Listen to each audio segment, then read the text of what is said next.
Ewe mkulima unayehitaji kufanya kilimo cha maharagwe, ni wakati sahihi wa kufuatilia video hii ili kuweza kujifunza namna bora ya kuweza kufanya kilimo cha maharage.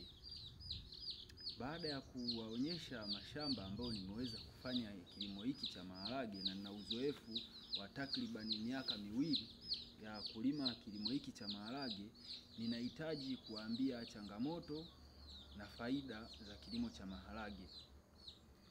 Changamoto namba moja ni wapandaji wa maharage.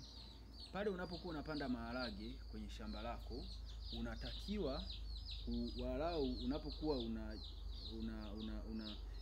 kwenye kiruga chetu huku tunasema unachumitira kwa kutumia panga, au unaweza ukawa unatumia jembe. Unatakiwa unachimba kwa size shimo lile unalotaka kuweka maharage yako, unatakiwa unachimba shimo la size ya kati. Usichimbe shimo refu, kwa sababu unapochimba shimo refu maharage yako yanakuwa katika wakati mgumu wa kujeminate. Inaweza likajeminate, lakini kulingana na kwamba umelichimbia shimo refu haliwezi kutoka chini kuja mpaka juu. Kwa hiyo unayapa changamoto maharage yako kwenye uotaji. Changamoto ya pili ambayo inaweza ikamkuta mkulima wa maharage ni kwamba uandaaji wa shamba. Mkulima anayehitaji kulima kilimo cha maharage unatakiwa uwe makini sana pale unapokuwa unaandaa shamba lako, kwa sababu maharage hayaoti sehemu ambapo hapajatifuliwa vizuri. Ili uweze kupata mazao mazuri kutoka kwenye maharage, basi itakubidi uweze kutifua ardhi yako vizuri ili uweze kupata mazao mazuri. Changamoto nyingine inayoweza kumkumba mkulima wa maharage ni kwamba mkulima wa maharage anatakiwa achague namna gani anaweza kupanda maharage yake. Nikimaanisha kwamba kuna wakulima wanalima maharage kwenye sesa na kuna wakulima wanalima maharage kwenye matuta. Ipi njia bora kati ya hizi njia mbili?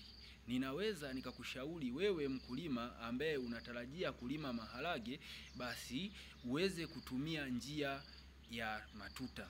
Sisemei matuta kama ya kupanda viazi, bali ninasemea kwamba unaweza ukainua ardhi yako katika vipande vipande.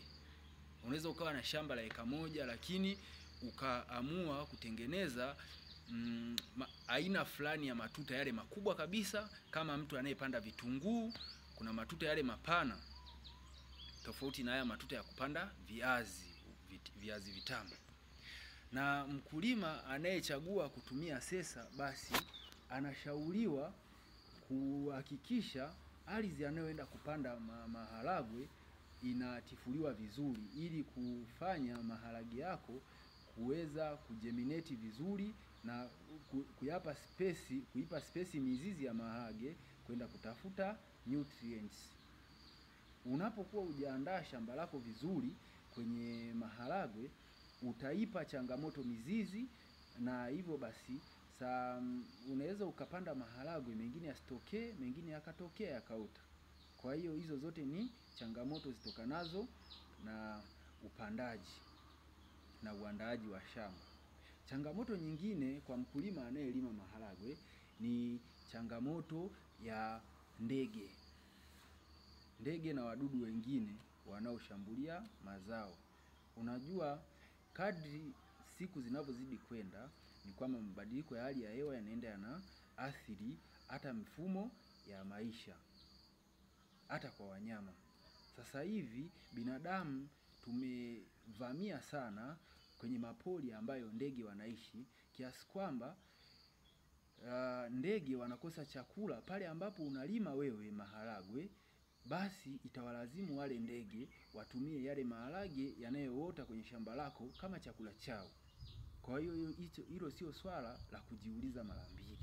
Kwa hiyo wewe kama mkulima, ninakushauri leo, itakapotokea changamoto hii, wewe kama mkulima ufanye nini ili kuweza kuzuia ndege wasishambulie katika shamba lako la maharagwe? Kitu namba moja ambacho unatakiwa ufanye, unaweza ukatumia mitego mbalimbali kama kanda za video na mifuko kuweza kuweka kwenye shamba lako kwa ajili ya kutishia ndege wasiweze kutulia pale kwenye shamba lako. Kitu cha pili unachoweza kufanya, unaweza ukalinda mwenyewe. Hiyo sasa ni gharama juu yako.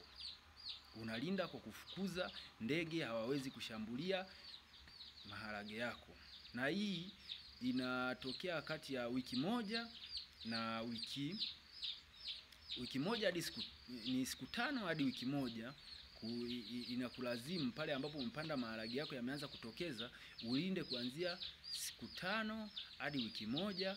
Unalinda maharage yako ili kuweza kuzuia ndege wasiyashambulie. Utakaporuhusu ndege washambulie maharage yako, basi upo kwenye hatari ya kukosa mavuno mazuri, kwa sababu ndege wanashambulia kwa kasi. Changamoto nyingine ambayo njia nyingine ya kuweza kuzuia ndege hawa wasiweze kushambulia mazao yako ni pale ambapo kama una uwezo unaweza ukanunua kipaza sauti, ukarekodi sauti kama unafukuza ndege, halafu ukakiweka shambani kwako, kikakusaidia kufukuza ndege. Ndege wakisikia kipaza sauti kinapiga kelele, wanakimbia. Hiyo ni njia nyingine. Changamoto nyingine inayokuja kwenye mkulima wa kilimo cha maharage ni pale ambapo mkulima wa maharage anatakiwa kupalilia shamba lake. Hii inakuja wiki 2, wiki 3 hadi 4 baada ya kupanda shamba lako. Mkulima wa maharage unatakiwa kupalilia shamba lako la maharagwe ili kuyaruhusu kupata hewa ya kutosha na na mizizi ya maharagwe kuweza kupenetrate kwa urahisi kwenda kuchukua nutrients mbalimbali. Na pale unapopalilia unapunguza uwezekano wa maharagwe yako kushambuliwa na wadudu, na pia zile nutrients muhimu kwa ajili ya maharage kuweza kutumika na maharagwe peke yake.